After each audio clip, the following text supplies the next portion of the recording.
మనం సమాజంలో ఎట్లా తయారైందంటే, ఒక మూకదాడి జరిగితే, ఆ మూకదాడి తప్పని చెప్పేవాళ్ళు తాము బాధితులుగా ఉన్నప్పుడు, ఎదుటి వాళ్ళ మీద అట్లాంటి మూకదాడి చేసినప్పుడు, దాన్ని సమర్థించుకోవడం, మనకి నచ్చనోళ్ళని నాశనం అయిపోవాలా, మనం మాత్రం కరెక్ట్‌గా ఉండాలనే కాన్సెప్ట్ అవుతుంది. అనేక సార్లు ఈ మూకదాడిని ఫేస్ చేశాను నేను. సరే నేనైతే ఫస్ట్ నుంచి ఒకటే నమ్ముతా. నేను ధర్మాన్ని నమ్ముతా. అధర్మం ఎక్కడున్నా సరే నాశనం అవ్వాలని కోరుకుంటా. మంచిని మంచిగానే మాట్లాడుకోవాలి, చెడుని చెడుగానే మాట్లాడుకోవాలి. నేను నేను మాట్లాడే మాట ఒకసారి నీకు చెడుగా అనిపించొచ్చు. బట్ జాగ్రత్తగా ఆలోచిస్తే తర్వాత అదే మంచి అనిపిస్తుంది. చెప్పిన రోజున అది చేదుగా అనిపిస్తుంది. ఎందుకంటే మనం చెడుని అంగీకరిస్తున్నాం కాబట్టి. నేనైతే చెడుని అంగీకరించలేను. అది ఎవరు తప్పు చేసినా తప్పుది తప్పంట. నువ్వు అన్నయన్ని తప్పు కాదు. నేను అందులో నాకున్న అనుభవంతో, నేను గ్రహించినటువంటి జ్ఞానంతో నేను చెప్పేది. విభేదించొచ్చు. విభేదించే అధికారం ప్రతి ఒక్కరికి ఉంటుంది. నేను అనేక అంశాల మీద విభేదిస్తా. ప్రభుత్వంతో విభేదిస్తా, ప్రతిపక్షంతో విభేదిస్తా, రాజకీయ పార్టీలతో విభేదిస్తా, కొన్నిసార్లు బీజేపీతో విభేదిస్తా, కొన్నిసార్లు కమ్యూనిస్టులో విభేదిస్తా. విభేదించడం అనేటటువంటి ప్రజాస్వామ్య హక్కు. తర్కం అనేటటువంటిది ఖచ్చితంగా మన పురాణాల్లోనే ఉంది. తర్కం అంటేనే ఒకళ్ళకొకళ్ళు ఆ అంశాలకు సంబంధించినటువంటి దాంట్లో విభేదించుకోవడం. విభేదాల్లో నుంచి పుట్టుకొచ్చిన తర్క శాస్త్రమే ఉంది. కాబట్టి ఆ కాన్సెప్ట్ ఉంటుంది. అది యాక్సెప్ట్ చేయాలి. అదే డెమోక్రసీ. భార్యాభర్తల మధ్యన గొడవ పడితే ఇద్దరిని లోపలేసేసుకుంటే ఇంక ఈ కాపురాలు ఏముండవు. భార్య చెప్పే దాంట్లో తర్కం, భర్త చెప్పే దాంట్లో తర్కం కౌంట్ అవుతుంది.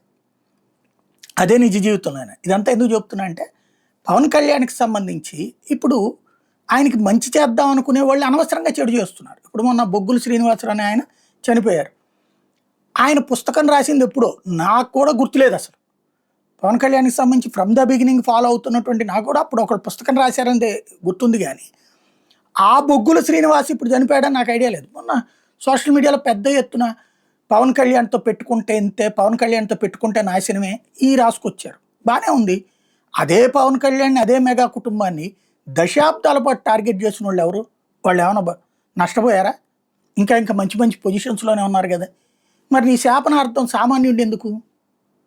ఎవరైతే అంతకుముందు మెగా కుటుంబంతో ఎవరికి గొడవ అండి సినిమాల్లో? ఏ కుటుంబాలకు గొడవ?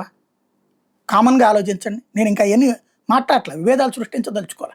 మెగా కుటుంబాన్ని నాశనం చేయాలని కోరుకునేది, లేదా మెగా కుటుంబం ఆఫ్టర్ ఆల్ అని భావించేటటువంటిది అవతల ఉన్న ఇంకో కుటుంబం. ఇప్పుడు అదే కుటుంబంతోనే కదా కలిసి ప్రయాణిస్తుంది.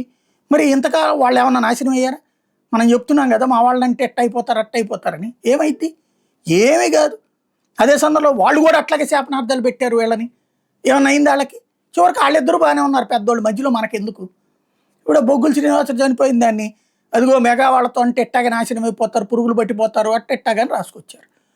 తర్వాత ఇప్పుడు అతను చనిపోయినటువంటి అంశంలో ఫైనల్గా అది వ్యక్తిగతమైనటువంటి గొడవ. ఒక అతనితో ఆర్థిక లావాదేవీ ఉంది. ఆ చనిపోయినటువంటి శ్రీనివాసరావు ఒక ఫ్రెండ్తో ఈ మధ్యన ఒక ఫంక్షన్లో కలిశాడు, పాత ఫ్రెండు. అతనికి జిఎస్టీ తినకు కూడా వ్యాపారం ఉందని తెలిసింది. అయితే ఇట్లాగా తప్పుడు బిల్లులు పెడితే కనుక డబ్బులు వస్తాయి, అందులో నువ్వు తీసుకోవచ్చు నేను తీసుకోవచ్చు అంటే సరే అన్నాడు. అట్లాగా 90 లక్షల దాకా ఫ్రాడ్ చేశారు. అందులో 45 లక్షలు ఇవ్వాల్సి ఉంటే 15 లక్షల చేతికి ఇచ్చాడు ఇతనికి. మిగతా 30 ఇవ్వమంటున్నాడు. ప్లస్ ఇతనిది జిఎస్టీ వాళ్ళు అసలు విషయం పసిగట్టి ఇతని అకౌంట్ని బ్లాక్ చేశారు. దాని మీద రివ్యూకి వెళ్తే ఏకంగా ₹1,00,00,000 పెనాల్టీ వేశారు. ఆ ₹1,00,00,000 ప్లస్ నాకు ఇవ్వాల్సిన 30 లక్షలు ఇచ్చి నాది రివైవ్ చేయమని ఇతను శ్రీనివాస్ అడుగుతుంటే అవన్నీ ఆడేస్తాను నేను అనేటటువంటిది అవతల ఫ్రెండు అడ్డం తిరిగాడు. చివరికి ఇతనితో గొడవ ఎందుకని చెప్పేసి సుపారీ ఇచ్చి 5 లక్షలకి ప్రాణాలు తీశాడు. ఇది బయటపడింది. ఇది వ్యక్తిగతమైనటువంటి కూడా ఆర్థిక లావాదేవీకి సంబంధించిన మాట. ఇప్పుడు అతన్ని పట్టుకుంటారు, అదంతా నడుస్తుంది. ఇప్పుడు ఏమంటున్నారు? అనవసరంగా పవన్ కళ్యాణ్ని లాగారని. ఎవరు లాగారు? వైసీపీ వాడు ఎవడు మాట్లాడలా, టీడీపీ వాళ్ళు ఎవరు మాట్లాడలా. మాట్లాడింది అనవసరంగా పురుగులు పడిపోతారు, ఇదిగో ఇట్లాగే సస్తారు ఇట్లాగనేది. ఇది రాజశేఖర రెడ్డి మరణాన్ని కూడా ఇందులో జమేసేశారు. రాజశేఖర రెడ్డి చిరంజీవిని టార్గెట్ చేసింది ఏముంది? చిరంజీవిని పంచలోడ తీసుకొడతానన్నటువంటి ఆ రోజున ఎవరు? ఇదే రాజశేఖర రెడ్డిని విమర్శించినోనే వీళ్ళు విమర్శించి. మనం అతి దైవత్వం ఆపాదించుకోవద్దు నాయకులకి.